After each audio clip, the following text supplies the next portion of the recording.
ईश्वर खोज्दा। ईश्वरको त्यो खोजीमा र सम्झदा आमाको न्यानो काख, संसारका कुना काप्चा भौतारी रहे म त दिन रात। ईश्वर पाउने आशामा छाडे आफ्नै घरको साथ।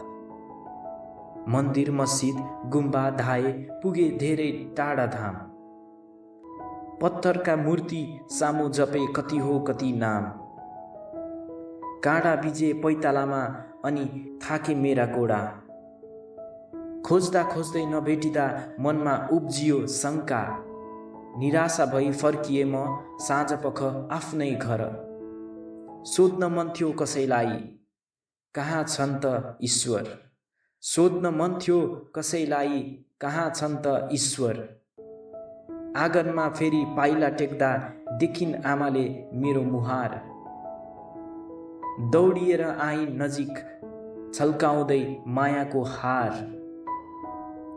थाकेका यी गल्लीहरूमा जब समाइन् मेरा हात, बिर्सिए म संसारका सबै दुःख अनि रात।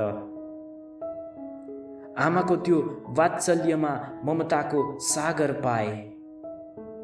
अङ्कमालको त्यो न्यानोमा अनौठो शान्ति छाए।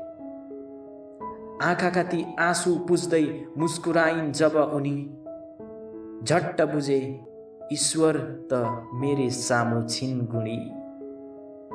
किन धाउनु अन्त कतै, किन खोज्नु ढुङ्गामा। संसारको सबैभन्दा ठुलो मन्दिर त रहेछ आमामा। जहाँ आमाको स्नेह छ त्यही ईश्वरको त बास छ।